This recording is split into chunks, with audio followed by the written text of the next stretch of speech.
Have you ever logged into your bank account expecting to see one number from your Social Security deposit, but then when the money showed up in your bank account, it was less? Well, if you're receiving Medicare or if you're about to enroll, that doesn't necessarily mean that there's been a mistake. In fact, for millions of Americans, this is exactly what's supposed to happen. So today, I'm going to explain where that money goes, why some people have much larger deductions than other people, how you can tell if your deduction is correct, and what you can do if your income suddenly drops or if your life circumstances change. And my goal is that by the end of this video, you will understand exactly how Medicare premiums affect your Social Security check so that you can budget with confidence and avoid unnecessary surprises. So let's jump in.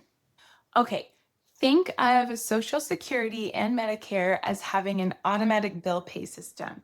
So once you're receiving your Social Security retirement benefits, Medicare can automatically deduct certain premiums before your money is actually deposited into your bank account. So here's an example for you. Let's say that your monthly Social Security benefit is $2,500.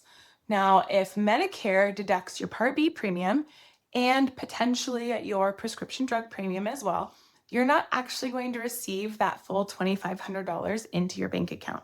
Instead, you're going to receive the remaining balance after your premiums have been paid. So once they automatically deduct your Medicare Part B premium, and once they automatically deduct your Part D prescription drug premium, if it's being paid that way. Many people prefer this system because then they never have to remember a monthly Medicare bill. But if you don't know that those deductions are happening, it can be confusing the first time that you notice that your deposit is smaller than what you were expecting it to be. Now let's talk about exactly what it is that can be deducted. The most common deduction is going to be your Medicare Part B premium that I just mentioned. Now, Part B helps to pay for different services like doctor visits, preventative care, outpatient services, lab work, durable Medicare equipment. And if you're receiving Social Security retirement benefits, then your Part B premium is often going to be deducted automatically every month. Now, prescription drug coverage works a little bit differently than this. Depending on your prescription drug plan and your payment arrangements, your Part D premium might also be deducted from your Social Security benefit, or it might be billed separately. So I don't want you to be surprised if you find out that a friend or a neighbor is paying their Part D premium one way while you're handling it a different way. That's totally okay. Now, let's talk about something that surprises a lot of people.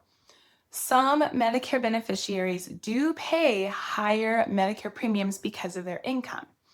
Now, Medicare calls this income-related monthly adjustment amount, or IRMAA. So if your income from 2 years ago was above a certain threshold, then you might pay additional premiums for Part D, for Part B, or for both.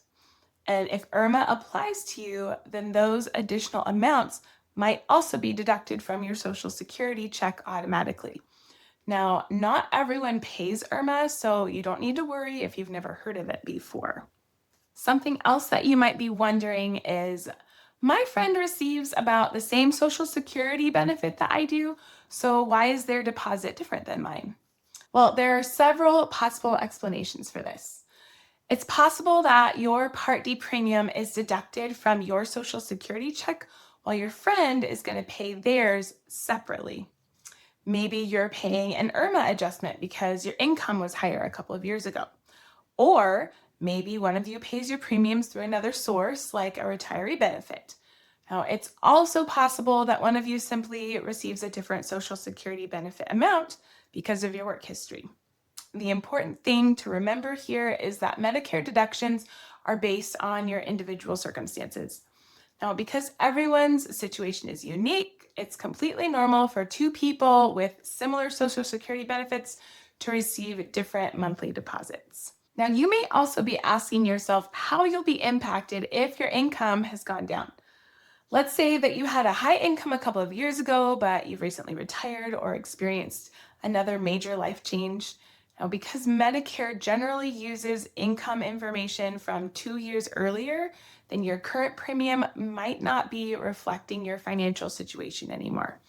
If you've experienced certain qualifying life-changing events like retiring, a reduction in work, getting married, getting divorced, or the unfortunate loss of a spouse, then you may be able to ask Social Security to review your current income and make adjustments. You can do this using what's called Form SSA 44, and I will put a link to this form in the description below this video so that you can remember and use that to go look. I don't expect you to remember just because I said it one time. So if you request that and your request is approved, then your Medicare premiums could be adjusted in order to better reflect your current circumstances. And if you think that this might apply to you, you'll want to contact Social Security for guidance on the process for doing this and the documentation that you might need in order to complete this. Here's something that a lot of people don't realize. You can enroll in Medicare at age 65, but then wait until age 67 or even age 70 to begin actually collecting your Social Security retirement benefits. If you aren't receiving Social Security yet, then there's no monthly check for Medicare to deduct your premiums from. Because of that, instead, Medicare is typically going to send you a bill, and often that'll come on a quarterly basis, or you might be able to arrange a different payment method. Now, once you begin receiving your Social Security retirement benefits, that's when Medicare can begin deducting eligible premiums automatically instead of sending you a bill. So if you're delaying your Social Security, I just don't want you to be surprised if you receive a Medicare bill in the mail during those years. Okay, if you remember just one thing from today's video, I hope it's this. Your Social Security benefit amount and the amount that actually shows up in your bank account are not always going to be the same number, and that's okay. For many Medicare beneficiaries, that's just because their Medicare premiums are being deducted before the payment is deposited. Now, understanding how those deductions work can help you avoid confusion, it can make budgeting easier, and it'll help you know exactly what to expect each month. If you have questions about Medicare Advantage or Medicare Supplement plans, please feel free to reach out to our team at JanelliMedicare.com. If you found this video helpful, I would really appreciate it if you would give it a thumbs up and subscribe to the channel so that we can keep bringing you more helpful, clear Medicare content without all of the jargon that's overwhelming and difficult to understand. Thank you so much for watching this video, and I will see you in the next one. Bye.